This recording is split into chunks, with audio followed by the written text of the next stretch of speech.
Welcome to Sales Velocity TV, where we pull back the curtain on how the top businesses in the world sell more with less resistance. Bringing over 50 plus years of combined sales experience and over 100 million in revenue generated, please welcome the hosts of Sales Velocity TV and two incredibly entertaining gentlemen, Andrew Cass and Aaron Parkinson.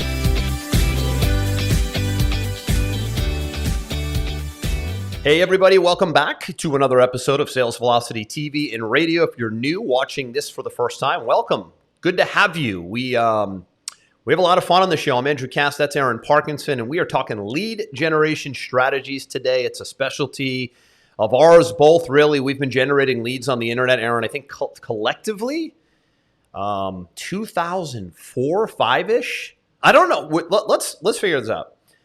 Have I generated leads online longer than you, or have you generated leads on the internet longer than me? Because I met you at an event in like 2006-ish. I had started marketing online in 2005, and I think you did around that time as well. And I started in 2004. Not that it's a competition. No. We're keeping score, right? We're keeping score. It's 2004. All right, so you got me beat a little bit, which is fine. But the point we're trying to make is we have successfully generated leads from the internet before social media, before Google was a publicly traded company. So there was only one search engine. It was called Yahoo Overture. That was my first search engine. Me too. My first PPC ad was on Yahoo Overture. So picture a world now, guys, Aaron, right, where there is no social media, there is no video, there's no YouTubes, there's no TikToks, there's no social media. There's only like a search engine or two. And if you want to market online, everybody's essentially like back in the day going to the one TV network to run their commercial. We're going to the one search engine to run our ads. So for those of you that read my book, Sales Velocity, I talk about this in my book. Quickly, I'll mention it. Is when I was coming out of the financial services industry and just intrigued, Aaron, with the internet marketing world and building a business online and having freedom and being able to develop information products, and just selling from the internet was like this mystical thing back in the day, right? Today, it's nothing. When I started, it was like, I got to crack this code. This is the coolest concept ever. And for me, a guy that had a successful career in financial services, for me to walk away from that, to want to crack the internet code was a weird thing. And I don't remember why I wanted to do it, but I remember investing $12,000 into a really, really intense internet marketing training regimen where I had my own advisor and coach. It was with the Internet Marketing Center, which was at the time the number one. Rudel? Yes, Corey Rudel. He passed away in a car accident years ago. Derek Gale took the company over. Yep. We're going back to like the sticks of the internet now. This is this is old school for those of you that are, maybe just trying to crack the internet code. This was the only real internet marketing training education entity at the time. Yep. So at the time, $12,000 for a 12K program in 2005, good amount of money, right? Vested in it, learned everything from A to Z when it came to developing a product, finding a niche, doing the copywriting, building a funnel, getting that product launched on the only search engine there was, by the way. We're talking about this now, Yahoo Overture, and then getting eyeballs to it to hit the page, convert, purchase. I was actually selling a $37, it was in the health and wellness space. We were selling a $37 ebook at the time where ebooks were like nirvana. Oh my gosh, you can buy a digital book. This is huge. Today, it's like we do it all day long. Right? So I wanted to just preface the depth and the breadth of online lead generation because we come from the era where there were no tools. Today, there's more tools than ever. And really what we want to talk about today is how you need to diversify into these many tools today and not get stuck generating leads one way. But I wanted to do that little backstory, Aaron, because it's important, I think, to get into the minds of people who marketed before all the tools and also into the minds of the people who market with all the tools. And I always go even further back and I go, listen, if somebody could even sell before the internet, you look at the old copywriters like the Gary Halberts and the Dan Kennedys of the world that would put a letter in the mail and send it to a prospect, and that prospect would have to open it and read it, call a phone number, or put a check in the mail. Can you imagine how good the copy must have had to been to get someone to go through all the... Today we just click a link, we go, we buy, done. So you should really go back and look at some of the real old dogs. We're like medium old dogs. The real old dogs had no internet. We came up with the advent of the internet.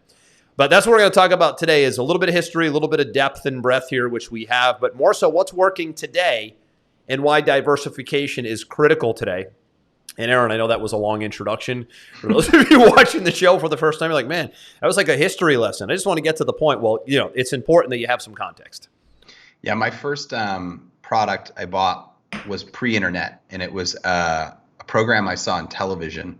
Oh, TV infomercial? Yeah, and the product was called Tiny Little Ads, and I can't remember the name of the guy. He passed away. I think I know who you mean. Don Lapre? Don Lapre, was it? Yeah, I think maybe. Don Lapre? Yeah, like, you can make money with little tiny classified ads. Yeah. He was like also passionate, right? Yeah, I was 16 years old. I mean, and I don't even know how I had money. I mean, I had a job, but I'm trying to think of like how I bought it. How did I have money? I borrowed. Like, I'm trying to get a check. Process, right? And you probably had to write a check and send it in. Yeah, I can't remember. Like, it just seemed it would have been so complicated because I would have had a bank account, but like I would have had to. How did I pay for it? I don't know. Yeah, I know what you mean. But yeah, I ran tiny little classified ads to see if it would work. Made a little money. Mm-hmm. And then when the internet came, I thought, ooh, I could leverage that into this, and yeah, I mean, I was selling a $2,000 program online in 2004. And you, if you remember this, Andrew, like, to make sure that I wasn't talking to unqualified people, I had a button that said, do you have $2,000 because I went to a call, right? Do you have $2,000 you can afford to spend on this product today? Yes or no? And if they clicked yes, they got to book a call with me on the phone, not on a Zoom, right? And if they clicked no, I sent them to the world's largest job website. That's how immature I was. 2004. That's how immature I was. I love it. I sent them to monster.com. That's classic. I was just, that's how immature I was. I was like in my mid-20s. That's right? great. So, yeah, we've been doing this a very long time. You did ask me about my chair. Oh, yeah. So I noticed that you look like you're in a racing car today. So for those of you watching the show live, salesvelocitytv.com, you can see all our shows live. We start with video always, by the way. And then we cut it up into audio, but that thing looks super comfortable. Jeez, I thought my chair was comfortable. This is one of those ergonomic deals. It's a gamer chair because my son is a big online gamer. He holds a bunch of world records and different games and stuff like this. And he came in the other day and he made fun of me. He said, you know how people know that you're old, Dad? That you got one of those crappy office distribution chairs. Staples special for $150? Yeah, he's like, dude, grow up and get a real chair. Right? Because he's got a gamer chair, which he asked for Christmas. And nice. I went and sat in it. And I was like, man, this is exponentially more comfortable than the chair I have. And yet I'm the one making all the money in this house. It's almost too comfortable, right? That thing, or no? It's perfect. You know what? It's not as like, it doesn't have as big as a bend in the spine, which I find is over accentuated in those office chairs. Yeah. It's got like rotating arm handles and all sorts of. I mean, this thing can actually lay full backwards if I wanted to. You could take a power nap in that thing at the right incline. I could, right? Yeah. And so, ever since I got it, I feel more energized and I feel way better. Really? So I will optimize all things, but apparently I had forgot to optimize my chair. So now my chair is optimized. Well, good for you. It's outstanding. Good for you. Where were we going with this, man? I mean, can we generate leads with chairs today? I mean, can we amp up lead generation with the right gaming chair? You said I want to talk about your new chair on the show. Now you know why I have a new chair. Yeah. And your chair sucks. I'm looking at it right now. Oh, no. Hold on a second, though. No. I don't think I told you recently. This chair, this is an ergonomic beast. This is like a 2K chair, man. This is not a cheesy chair. This is it's essentially a gaming chair without like the crazy things. Okay. You wouldn't believe the things I can do with this chair. Like it's been a game changer for me as well. So I understand the difference because I came out of one of those I just didn't think about it like you. I didn't think basic chair. I'm just focused on work and I'm like, man, it's been like 3 years with this cheesy chair. Get a good chair. And this is one of those like relax the back. They fit you in it. I went through the whole custom ship, took a month. I mean, just take it all back. Just take it all back, please. Just take it back what you just said, please. I take it back. Just take it back. It looked from the top part. I was like, oh, it's one of those. This looks cheesy. Do you look at this thing? It's like it just looks standard. Oh no, it looks basic. It looks like it looks. You know what? When you actually come into the office, like you should, you're due for a trip. I'll let you sit in it. Okay. Okay. All right. But anyways, let's talk about lead gen strategy. Listen, let me say one thing. So once a month, I have a private client group here in Florida that I work with. Ranges anywhere from 4 business owners to 8 business owners at any given time. And they're all over 7 figures in business. It's my monthly mastermind group. And I've been running it for 10 years now because what I do works, right? To get out of the day-to-day, and you came to one, Aaron, right? To get out of the day-to-day and get into a mastermind group, coaching group environment 1 day a month for a half a day. We do dinner afterwards, so it's a lot of fun with the guys. Shut off your phone, get away from the email. You got to get out of the office, right? You and I both know. 10 years I'm running this because it works, and it's not just about business. It's about what I just said. Getting out of the office so you can get separate sets of eyes on things, and you can get in an environment where you can think and not be distracted. That's pretty much what I facilitate. And yesterday I had the group in, and the whole topic was on lead generation and really looking at where do you get the bulk of your leads from now? You have to know that. So like if I said to you, the listener or viewer, what's your number one lead source? Obviously, you should know that, right? Is it referrals? Is it Facebook? Is it Google? And then secondly, are you too dominant on that one source? Are there multiple sources? Do you have an idea what the ratio is? Like I get 50% from Facebook, I get another 50% from Google, I get another, right? Do you know that? And if not, you need to. And then the third piece is where else, and we'll talk about this today, where else can you and should you be, right? Like you know you need to get into another form of media. It could be TV, could be radio, could be TikTok, whatever. We're going to talk about that here today. So really the goal here, everybody, is let's talk about the importance of a balanced portfolio, a diversification of lead source approach because, and I'll let you mention the Facebook debacle. I mean, Facebook is the mecca of advertising, but man, oh man, they took a $230 million quarterly hit because people are leaving the platform. So if you're all there, and we're big there too, it's diversification time, right?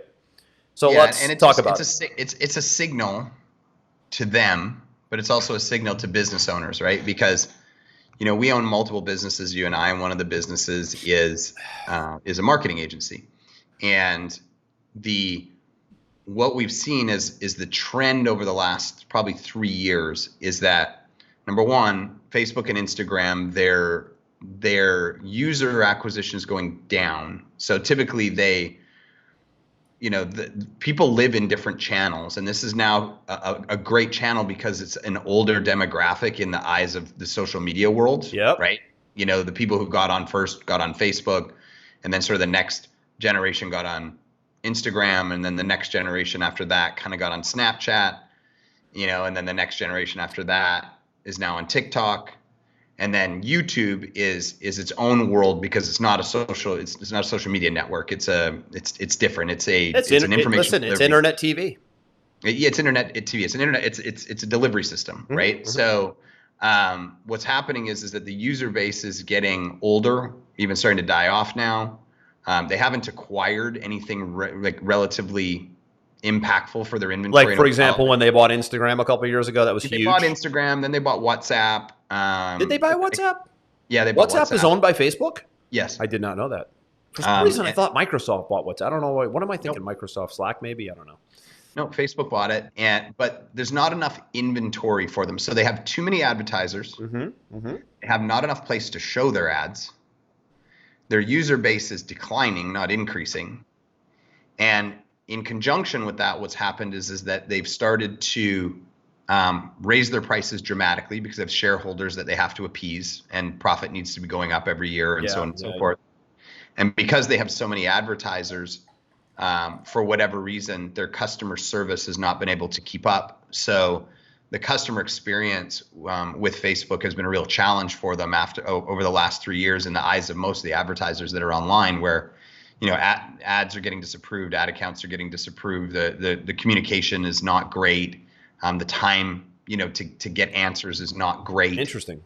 And the frustration has risen to the point where people are looking for alternative sources. So as an agency, we run, our typical big channels are Facebook and Instagram, YouTube, Google search, Bing search, Yahoo search, TikTok, ad roll, and native. And people might not know what that means, but we want to have a big diversified portfolio, mostly because we deal with a lot of clients that are scaling from 7 figures to 8 figures and beyond, and you can saturate the audience too much in one channel, and or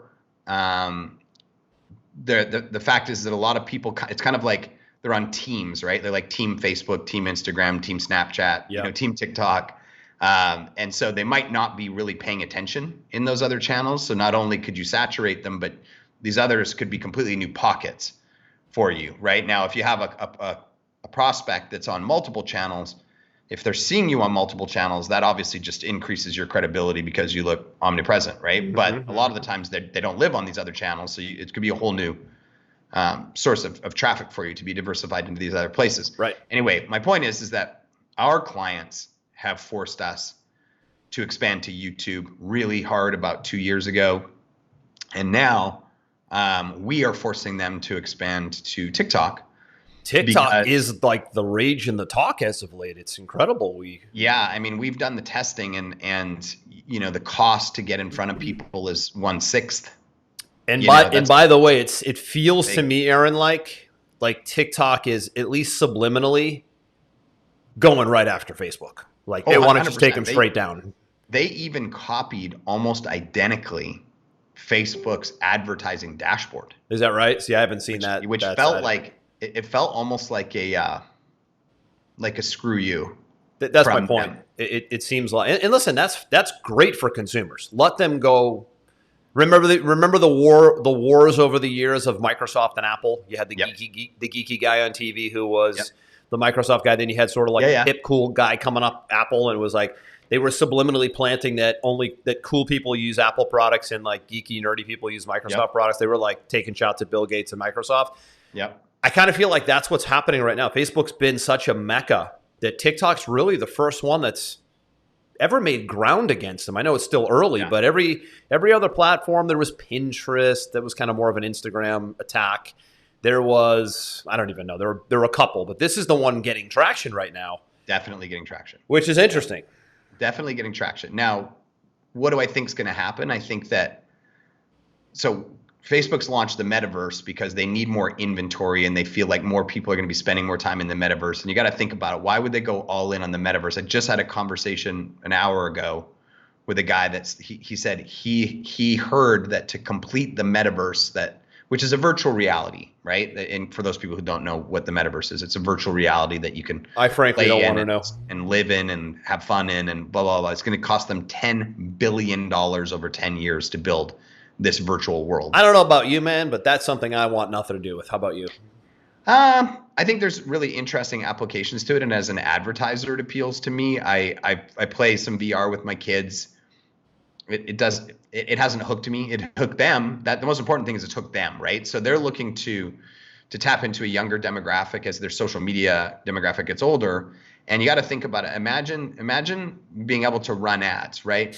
Run ads in the Metaverse, create stores that sell things in the Metaverse, have shows playing in the Metaverse that have ads playing on the shows. Like the applications for advertising are endless, which is why they're going so all in on this. But it's going to take them a long time to complete this, right? And in the short term, what I see happening is much like you'll remember what happened at the end of the 2000s with Google. Google used to be the worst company to deal with on the planet as an advertiser. They were short-tempered, inaccessible, quick to disable your accounts.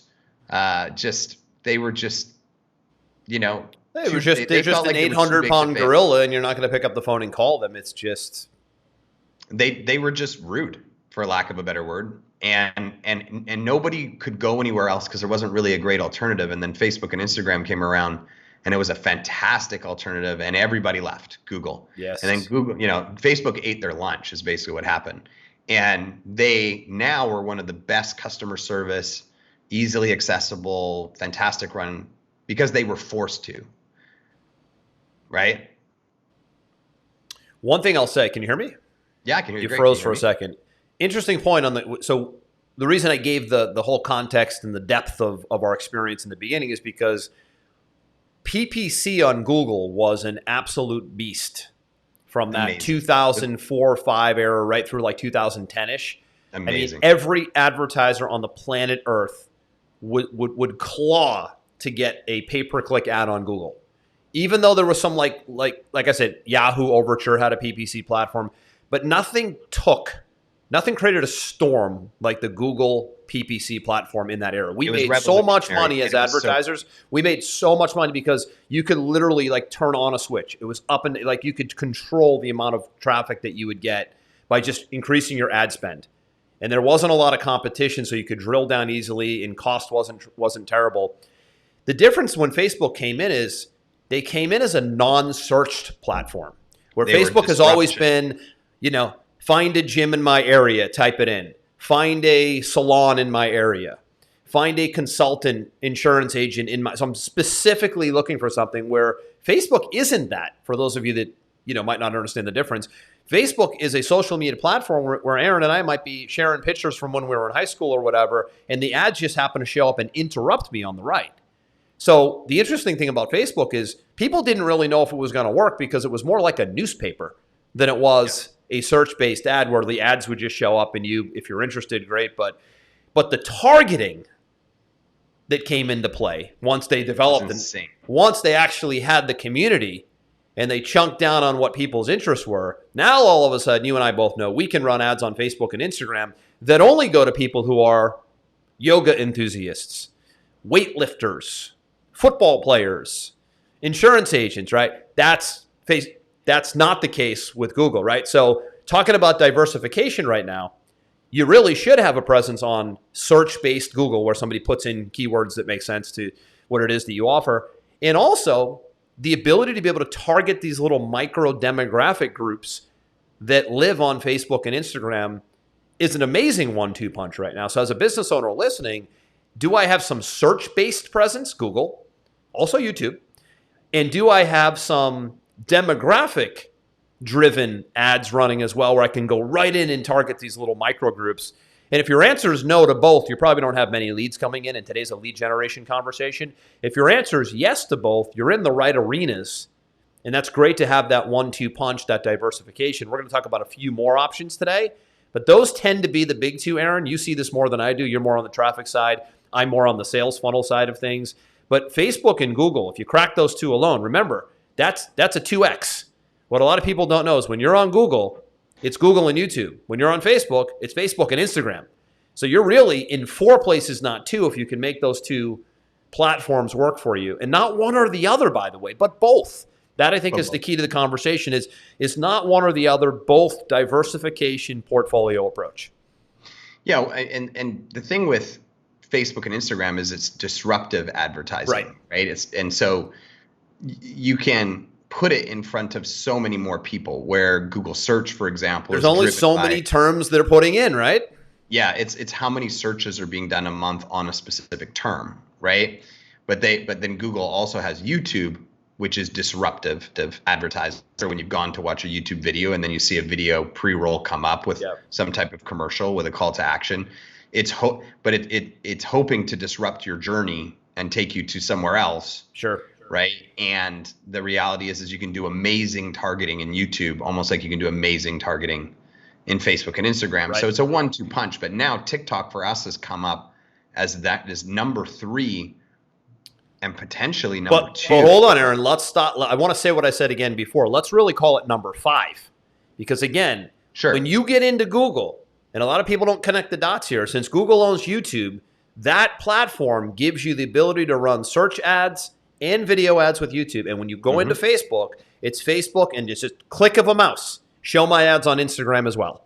Yep. 4 media sources. We're going to talk about the 5th today, like you said, which is TikTok, because that's the first one we've seen in a while. Really giving these other 2 a little bit of competition. I wouldn't call it a run for their money yet. Those guys are so big. But we could stay today, Aaron, on this show on just those 5. YouTube, Google, Facebook, Instagram, and now the new sheriff in town. Not a sheriff, probably just the new player in town. I don't think they've gotten sheriff. They haven't quite gotten sheriff. Figure of speech. The new player in town would be TikTok. And frankly, I don't know the first thing about it. And I know a lot of business owners are probably feeling exactly how I feel right now. I don't even want to see it. All I can think about is like my little nieces dancing on TikTok over the summer when we were on vacation. And I'm like, that's TikTok? Don't they like dance for 60 seconds? And the reality is that's all I know, right? You can run shorter, punchier versions of your same YouTube ads on TikTok. And we were unsure.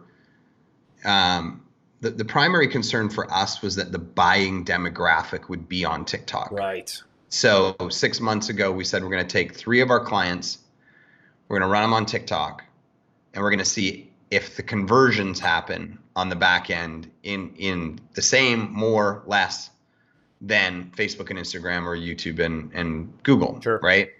And what we found so far is that not only do they do them at almost half the price. So and again, because they're a newer network, we saw this with Facebook when they came into the Googles. So it's the early adopter lower pricing, right? They come in and they charge next to nothing. Yeah. On your organic side, anything that you post, they'll show to everybody, and they'll follow the same game plan that Facebook and Instagram did, which is that they'll slowly start to show your stuff to less and less people. Yep. They'll slowly start to raise their pricing, and then somebody else will start to build their own platform in the background. Sure. Rumble was a big one that was in the news last week with this whole Joe Rogan thing. So Aaron, I'm glad you brought that up. So is Rumble the alternative for YouTube? Is Rumble a video network? It's right? Basically a freedom of speech YouTube network that's getting some traction. And wait a minute, let me stop you. Hold on. Sure. Are you trying to say that the Rumble network allows you to speak your mind and say what you want to say as a human being and a tax-paying citizen in the United States of America? I got to be clear for the sake of the audience, because the way you framed it, I like clarity. Am I? Yep. Well, got it. The answer is yes. Okay, good. For now. Seriously, right? For now. And funny, I always asterisk things with "for now" because all of these things change over time, and all the people that are all up in arms, with the misinformation stuff and the freedom of speech stuff and all that stuff. What they have to remember at the end of the day is that these are businesses owned by people or shareholders, and it's their rules, and they can do whatever the hell they want. Yeah, that is true. A lot of people get worked up on the social media thing. It's kind of like, it's almost like the restaurants and the mask thing. Like if a restaurant decides that you need to wear a mask into the restaurant and they're a private business, it's super annoying, but that's their rule as a business. So like, people get worked up about social media. There's a huge difference between like freedom of speech and censorship happening like as a whole in society, which is a huge problem. Right. But if Facebook actually deems something, again, it's the way they word it is all wrong. If they deem something inappropriate for their platform, at the end of the day, they're a publicly traded company, but they can do what they want as a business owner. Absolutely. Just move your presence elsewhere. Exactly. You have your choice, right? Like if you don't want to, if you don't agree with it, don't use it. Right? I don't. But listen, here's the thing, though. The caveat: just because you can doesn't mean you should. Right. So when they start determining things that are disinformation with absolutely no validity, that's a different ethical problem. It's kind of like I jokingly had this conversation with my wife. I'm like, okay, so when you're at a restaurant and there's outdoor seating, even though you can smoke a cigarette outside, you really respectfully shouldn't around 90 people trying to have lunch. Just because you can doesn't mean you should. It's the same thing with these networks. Just because they can determine something as disinformation or they can censor something doesn't mean they should, because it sets the worst precedent ever. It's horrible how they pitch it. It's their business decision, and ultimately they have to decide if it's working for them or against them. Well, let's talk about the $230 million hit. I'll jump in and say $230 million loss. By the way, this is one of the greatest losses of any publicly traded media company in history in one quarter. And I know a lot of that is because people are moving their one day loss. Aaron, a lot of this is because people are saying, just because you can doesn't mean you should. I'm taking my business elsewhere. I think it's a combination. I think it's a combination of that. I think it's a combination of decreasing user base, of definitely decreasing advertiser base. A lot of frustrated advertisers are going away, and they're going to have to make some, understand. I'm a big part of my business comes from Facebook, so I want them to do well, and I think that the market will drive them to do well and make some internal changes on user experience and these other things so that you don't continue this slide. But it happened to Google too, right? Google lost a whole bunch of people because they were doing the same things in the end of the 2000s. And then they lost a lot of user base and a lot of in advertiser share, and they've had to change that, right? And I think Facebook will have to as well, and they'll have to adapt. Do you think, so if you guys don't know Aaron, he's so deep in the Facebook, Instagram ads game. That's his specialty, right? He has an agency carved out for this, right? So nobody sees it at a more internal level than he does. So important question is, do you think Facebook gets concerned about the $230 million? By the way, this was advertising media loss. This was like this is how they exist on advertising revenue. They get a $200 million plus advertising loss that they were not expecting, by the way. Do you think it makes them go, two things? Do they lighten up on their BS fact-checking censorship thing? Or do they make ad inventory easier to get? Is it a combination of the two? Because I feel like it's a storm hitting them right now. It isn't just... Yeah, I think that if you're inside the war room with the decision makers that be, it is massive red alerts. Oh, yeah, off. Yeah. And you're evaluating every piece. Like you're evaluating perception from the users. Maybe it's all of this, the frustration around fact checking and conspiracy theories. Absolutely, and man. Communication. I think you look at the customer service level that the advertisers have been complaining about for 3 years. Sure. I think you look at the inventory. How do we open it up? Maybe bring the cost down a little bit. Other people are cheaper. I don't think any options off the table, because you got to remember this is a publicly traded company, and when a publicly traded company loses that much money in one day, guess who they're going after? They're going after the CEO. They are. It just happened to Peloton. The Peloton bikes. Yep. Mm-hmm. Peloton had that run during COVID. Everybody buying these bikes, and then they just trailed off. They weren't able to adjust to the non-lockdown life. Nope. And the shareholders voted the CEO out this past week. Yeah, and that could happen with Zuck. Oh God, people would love that, wouldn't they? Steve Jobs. I don't think he has a high likability rating. No, Zuckerberg. So that would be probably welcome news to the public, if I had to guess. Right, but you got to remember he's also much like Steve Jobs, the originator, the creator, the formulator, the idealist, the visionary. Right, but I would disagree to a point, because the difference between Apple and Facebook is a social media platform. They don't roll out new products. They don't innovate. But Apple and Steve Jobs, they were an innovation machine. And Steve Jobs was coming to the table every 6 months on stage with his jeans and his black T-shirt with something new, whether it's a new iPad, new iPhone, new Mac. And it was like, man, how do these guys just keep...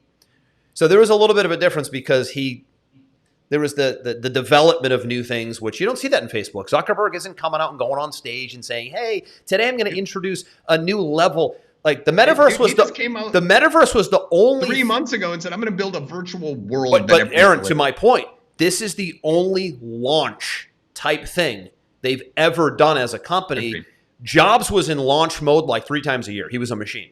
Yeah, no, I agree with you completely on the difference, but he is still the visionary, right. And I actually think that's part of the stock loss too. Is I think that the investors are a bit worried of, like, they don't really have a lot of clarity around the metaverse, and there was this quick decision to rebrand everything, and I think maybe they're wondering if they're taking their eyes off the ball, and then all of a sudden the financials aren't good, and that's Listen, a lot of things in there. It brings me to a really important point about lead generation, and you and I talked about it pre-show when we were planning our outline, right? And I was talking about this yesterday in our meeting with my clients locally. Is what they did with the metaverse is what every business has to do. They've got to 2.0 it, 3.0 it. They've got to bring out something new and sexy on a somewhat regular basis, or they become irrelevant today. This is one of the things that people miss about Apple more than anything. There's two things. I've said this for years, and everybody's like, wow, I've never heard anybody put it that way. Two things with Apple. What I just said to you a second ago, constantly new releases. Every human being is wired to love new, sexy, modern, next level. The other thing they did that almost nobody did is they opened up physical brick and mortar locations in the worst downturn in tech. I was an investment banker at the time. This was when the NASDAQ went from 5,000 to 2,000 in like 6 months. Total tech crash. They're opening retail stores, which you see how that played out. Pound for pound, the most profitable per square foot retail space in the history of the world is Apple stores at this point. They were doing everything different than everybody else. This is why I love Steve Jobs so much, is because he was launching something new every 6 months from stage, always put on a big show, kind of like the circus, It's always a big circus, right? Circus Like model. Elon Musk does. And they were opening up physical brick and mortar locations that you and I could walk into and get help with the Genius Bar. Great for the baby boomers who are not good with tech. You could play with the stuff. You could see it, feel it, touch it, demo it, and buy it. Nobody else did. They ran away in the computer tech and phone and iPad tablet space when they did all this. But the point I'm trying to make is, as a business owner doing lead generation, and you and I talked about it for our own company, and we're actually rebranding our company this month. Our company, Pipeline Pro, is the software, the sales and marketing software that powers this show. You hear us talking about it quite a bit. We're launching Pipeline Pro 2.0 in February, kind of like Facebook launched the Metaverse in January. Why? Because we want to change things up, make things better, and launch it and share it with the world, because it gives everybody a whole new, brand new look into something they weren't looking at before. This is such an important point with lead generation, that if you're running the same free report offer for 3 years, if you're running the same webinar offer for 3 years, great if it's still working that long. That means you nailed it, number one. But secondly, at some point, that thing needs to be 2.0'd, or you need to put another horse in the race, or another horse or two in the race, because you need to get in front of audiences that you couldn't get in front of prior to that. This is what Metaverse was. I'm glad you brought it up, because that's how they reinvent Facebook. It's almost like a distraction play. They've got to come out and give you something new and different to stay engaged. Otherwise, you lose $220 million in revenue in a quarter because there isn't enough new and different and better and sexy. And this is before you say anything, Aaron, this is such an important lesson for business owners. Go back and watch this again. I mean, it took me years and years and years and years to learn this, adopt this, adapt this into businesses, is being able to have the creativity, the ingenuity to be able to come up with something new, rebrand 2.0, next level your lead gen, next level your company, your products and services. It's almost like you're relaunching versions of your company. And it's really fun and exciting to do, because it brings back a lot of enthusiasm and a lot of energy to the business. I would agree.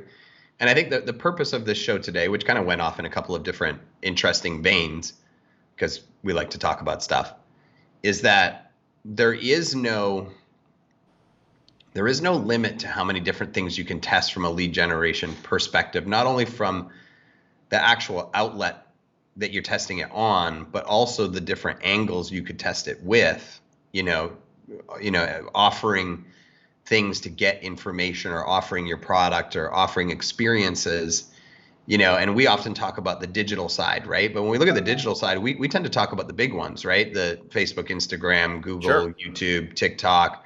I mean, there's probably 100 more that we don't even dive into here. And then you've got offline, you've still got, radio, you've got satellite radio, you've got TV, television, man, good old fashioned TV. You got streaming services. People don't want to do print anymore, but because people don't want to do print anymore, sometimes you can get print really cheap, right? You can do direct mail. You can do outbound cold calling, and there's organizations that will do that for you. I mean, there's a million different ways to do it.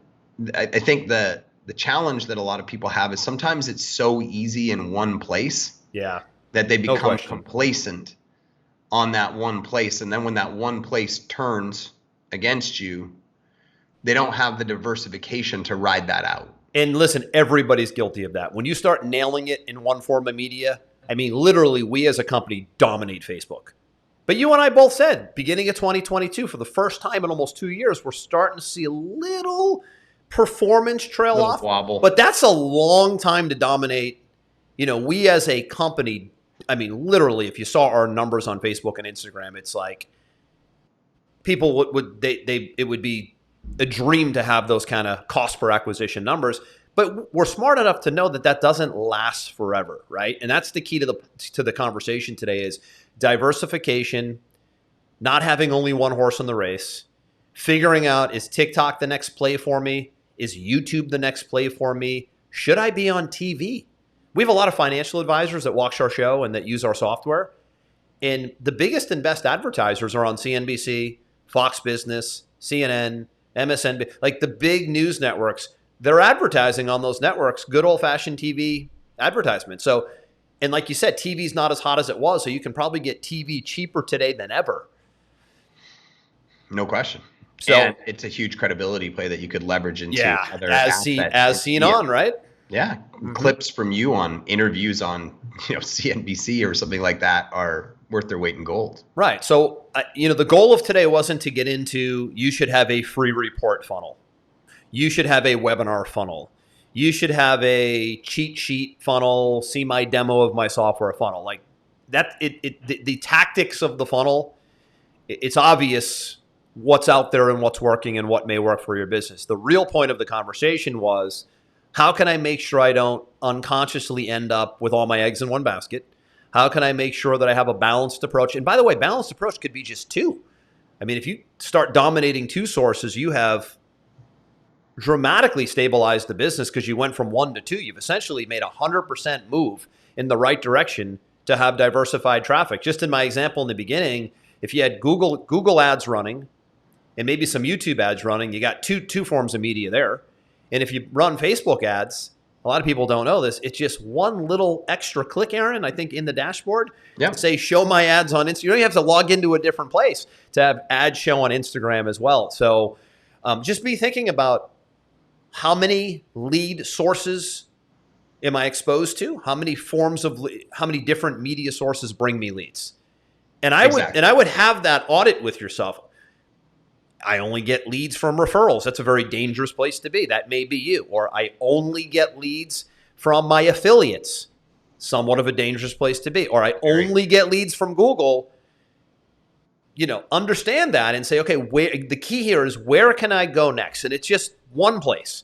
It's not, I'm going to go deploy 5 forms of marketing. It's, what's the next one media source I can go next? Get in there, learn it, hire someone, find an ads manager, find a specialist. Had some guys in yesterday in my group, and they've hired someone on their team to go out and research everything they can about TikTok, by the way. So one guy in my group who's in the ad space, he said, I got one of my VAs. We literally bought like the top 4 training courses on TikTok, and we hired the best guy we know running those ads, and we're just bringing it all in, and we're going to just dissect the whole thing. So they just made a decision to go into one new space, dominate it. Really smart, by the way. Not, run a few ads and test it. No, let's bring an expert. Let's buy training. Let's consume information. Let's take notes. You did this, I remember, with YouTube a couple years ago. Yeah, you guys went on like a year ago with TikTok, so we'd be ready. But I remember what you guys did with YouTube. You guys were like, you brought in like every single high cost, low cost, middle cost person, and you were like, we're gonna like own YouTube in like a month. Yep. And you just like you turned yourselves into like YouTube University, right? And then I spent $10,000 putting every one of my team members through an intensive one-on-one coaching. That's just my point. So how do you look at this as a CEO, as a business owner, as a high performer? You don't go out and noodle around.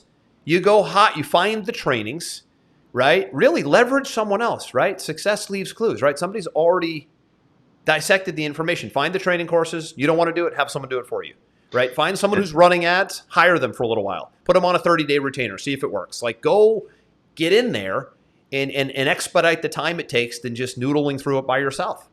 It's great training that people hopefully will take to heart. And I'm going to end our show on this today, right? Oh, I got another 45 minutes here, pal. I'm kidding. You're going to do it single? You go solo? I'm just going to keep running. Think about it from this perspective, because we talk about it with all of our clients, right? You want to have a balanced portfolio of lead generation. You wouldn't invest in the stock market and put all of your money into one stock, because if you did, and it happened to be Facebook last week, you just lost 27% of your net worth, right? It's the same thing. You need to have a balanced portfolio in your lead generation situation. Absolutely. All about balance, kind of like all things in life. Everything's about balance, right? Everything's about diversification. I finally got you. I got you on the portfolio language train. It's kind of I spent 15 years in financial services, investment banking, brokerage, mortgage banking. So like this, the portfolio term tends to come from finance, but it applies perfectly to the marketing space, right? Again, the thing we want to leave you with is taking a portfolio approach to the way you generate leads, right? Dan Kennedy said years ago, it like rings in my head, as I trained under him for years, the most dangerous number in business is one. One employee, one lead source, one sales funnel, one product, right? And it stayed with me. Just something as simple as the most dangerous number in business is one. And that's really the message that I want to leave you with today is don't put all your eggs in one basket when it comes to lead generation. Use this new year, maybe every quarter. I love this approach. Every quarter, we as a company, let's say, are going to tap a brand new advertising source. That's 4 a year. If you're really aggressive, you could do 1 a month and track it. And I would leave with that, Aaron, if you have anything else you want to add. Diversification, baby. Hey, I want to leave a really cool recommendation. I'm just fired up about this this show, right? So do you have Amazon Prime? Yep. I'm not a big like Prime and Netflix guy, but have you seen like the biggest advertising right now around like new release shows is, I don't know if you know like the Jack Reacher series, you know, the action series. I've seen the. You've seen it though, right? Yeah. Yep. So Tom Cruise, the movie was amazing. Tom Cruise played him in a movie got probably 10 years ago. Okay. I like one of my pastimes is I love reading like mystery novels. Like Lee Child is the author of the Jack Reacher series. Okay. Right, like hardcore mystery, ex-military guy, you know, just he's like the Equalizer, right? Goes around the world and just like fixes things in a real aggressive way. That's Jack Reacher. One of my favorite authors, but this is so good, Aaron. It's only 8 episodes. Season 1 was just released. It's called Reacher. I think it's called just Reacher, or is it Jack Reacher? All based on the Lee Child thriller mystery novels. Man, this thing has roped me in, and I don't get roped in easy. Like adrenaline pumping with this show. It's so good. It's so good. Just off topic here. The new Reacher series. We can talk about whatever we want. Woo, I literally was forced by a friend of mine who's a huge sports guy. He said, you have to watch this series called Drive to Survive on Netflix. And it's about F1. And I said, I've never really got into F1. It doesn't really float my boat. He said, trust me. You will be entertained from start to finish, and you will instantly be a fan of F1, which is the second largest sport by consumption in Europe behind soccer.